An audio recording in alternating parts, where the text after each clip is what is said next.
Well, it's a landmark day on the competitive dual cab ute scene because after plenty of speculation, we finally have a pure electric option, and it probably shouldn't surprise you, this one hails from China. This is called the LDV eT60. It builds on the Chinese car maker's existing T60 dual cab ute, but adds a pretty hefty pricing premium. It's rear wheel drive only, and it also pays a bit of a price in terms of payload and towing capacity. What we really want to know is how the eT60 fares on Aussie roads. Let's find out.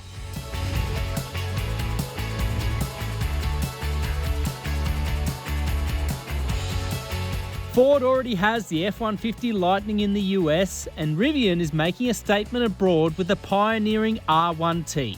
But in Australia, it is LDV that is officially the first electric ute to market with the eT60.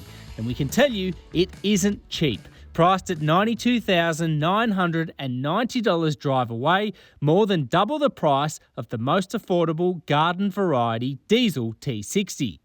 Now, the LDV eT60 employs an electric motor driving the rear wheels. It produces 130 kilowatts and 310 newton meters, but it's worth noting that both those counts are down against the existing diesel-powered T60. The range as well is rated at 330 kilometers, which is going to be a very important consideration for a lot of prospective buyers. Now, we're talking drivetrain. It's probably worth looking at the engine bay, and what is there? A big empty space, if I'm honest. There's definitely some scope to bring some front storage and really sort of innovate this space a little bit more than what you're getting. But I get the sense from LDV that this is very much a starting point for their electrification strategy. A quick look underneath the eT60 reveals there is a lot of work to be done with packaging and weight distribution. The rear axle presenting more like an aftermarket conversion than what you'd expect as a finished OEM product. At a time where many car makers are utilising 150 kilowatt DC charging capability, the LDV offers only 80 kilowatt capacity, which equates to relatively slow recharging times.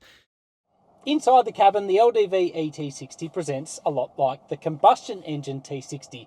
I have to be honest, I feel good and bad about that because a lot of the shortfalls in the T60 you can kind of get around by the fact that it's a $45,000 ute. In a $90,000 plus ute, it's a little bit hard to justify some of those little shortcomings. Things like the turnkey start, the lack of reach adjustment on the steering wheel, the analog gauges, the hard plastics, even the lack of a park button on this electric version. It's only got reverse, neutral and drive, no park button, which is a little bit strange. My other real gripe with this car is probably the seating position. It's like the regular T60. You sit a little bit perched in the cabin. You can't quite get your seat down low enough to really cultivate that nice driver feel. And that combined with the lack of reach adjustment just means you're never quite comfortable on longer drives. It also has quite flat seats as well. Thankfully, the eT60's battery and electric drivetrain haven't interfered with interior space across either row. But things aren't so positive where infotainment and safety are concerned. On infotainment alone, there are just 2 of our 8 requisites ticked. Then there's the safety story. Just 1 in 8 boxes ticked, and no cruise control of any kind. It makes for grim reading, especially when you consider that sticker price. Okay, so rear seat. This is one of the more critical areas of the modern dual cab ute if you want to use it for family duties. You've got a side step, nice open aperture to jump in, and of course the grab rail, which is handy. Once you're inside, it's a pretty good space for adults and kids alike.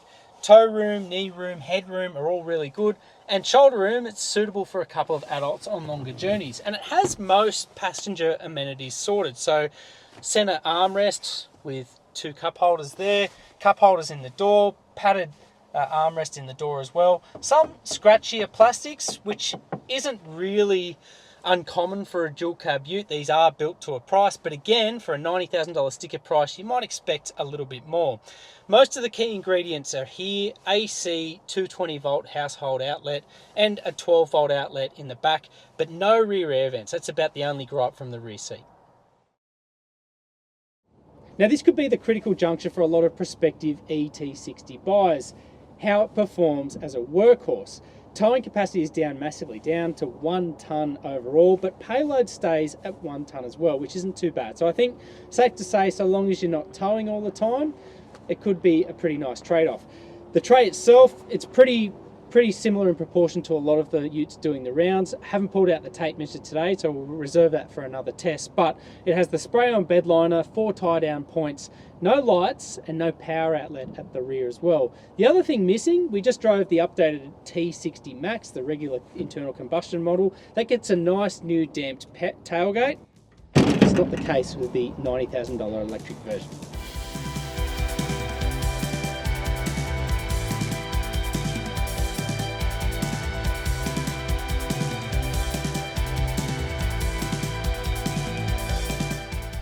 Okay, so pulling away from the curbside for the first time in Australia's first fully electrified production dual cab ute. This is a big moment. It's something we've been waiting a long time for. Initial impression, yes, it is a bit foreign with the quietness inside the cabin. It's probably not the big technological step change that I anticipated, and that's because we're still in a ladder frame chassis ute, so for that reason it still drives a lot like an internal combustion ladder frame chassis ute. But pulling away, the electric motor initially is a lot louder than anticipated. I want to go back and chat to LDV a little bit more about it, some of their engineers, to see what the reason for that is. It could be because it has the pedestrian warning system. It needs to emit a little bit of noise so that pedestrians know you're about. But once you're up and running, the drivetrain itself is typically quiet, a little bit of a whirring noise, and really quite smooth and refined. The regular LDV T60 is plagued by a bit of throttle response issues. There's this big delay. There's no such feeling with the electrified version. The throttle response probably isn't quite as good as some conventional passenger cars, but it is a lot better than the regular diesel version. Otherwise, the immediate sensation here is that of weightiness. The drivetrain itself feels quite languid more than it does explosive. I think like it can be sprightly and it gets up to speed quite expediently, but now doing 65 k's an hour, if I nail it there, it's full steam ahead, and that's the transition to 80 kilometers an hour. It's certainly not a big explosive burst out of the blocks. Try again now. This is a 100k an hour limit, so from 40, if I nail it there, that's quite a very steady appreciation of speed. There's 90, and there's 100 k's an hour. But once we're up to that cruising speed, it holds the speed quite well enough. Call on a little bit more mumbo for overtaking manoeuvres, and yet it does feel its weight quite a lot. Quite languid under rolling acceleration. Obviously gets up to 40-50 k's an hour quite well, but beyond that point, it's reflecting the outputs here. 130 kilowatts, 310 newton meters. The big telltale for me that you're in something different is normally with an internal combustion engine you have the engine over the front axle. Here you have an electric motor over the rear axle, and the bonnet area now is pretty much vacant. There's nothing there.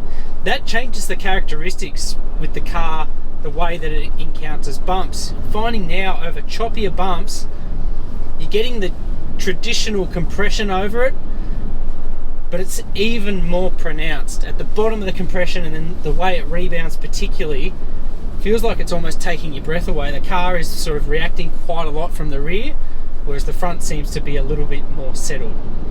It's an interesting observation, and my other question mark here is how it's going to react with a load on board, because when you have that weight there to begin with and you add even more load to it, I suspect that this car is going to feel like it's being driven from the rear, like it's literally and figuratively, it's going to be, a lot going on that rear axle. You know, when we talk this and we talk something like the Ford Ranger, it's a long distance between them two. But I have to say, this is a pre-production vehicle. What we have to do here is really applaud LDV for turning up with a vehicle that's ready for buyers in Australia. They're openly saying this is not for everyone, and a quick drive of it is clear of that. They're saying you wouldn't want to cross the Nullarbor or the Simpson Desert. I think for a lot of trades that are going to need that long distance amenity, this vehicle will not suit you. You know, even if you're a green conscious fleet, you'd want to carefully consider your logistical movements throughout a day and a week, because with only 330 kilometres claimed, you're going to be spending a lot of time at recharging stations. But if you're an inner city business that requires something a little bit greener, mining fleets that have access to chargers on site, then this definitely has a lot of merit. Does it need work? Dynamically, yes. Interior packaging, yes. Even the technology on board, I still think LDV could pay more attention to that. But as a starting point, it's a pretty interesting concept. The bigger test is whether people are ready to fork out more than $90,000 for the privilege. Our initial drive isn't substantial enough to gauge real-world efficiency and range, but we'd suspect the 330 kilometre claim is a tad optimistic. Meanwhile, consumption is well and truly above the claim at 29.9 kilowatt hours on test. The eT60 gets a 5-year warranty as standard, while the battery is covered by a separate 8-year, 160,000 kilometre term.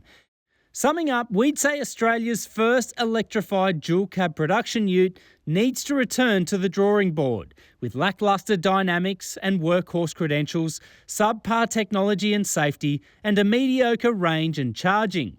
Add in the $90,000 sticker price, and it's clear the LDV eT60 is a long way from expectations, and any appeal to green-conscious fleets should be tempered by its subpar safety. But LDV should be applauded for being the first to market in what will no doubt become a key battleground for car makers.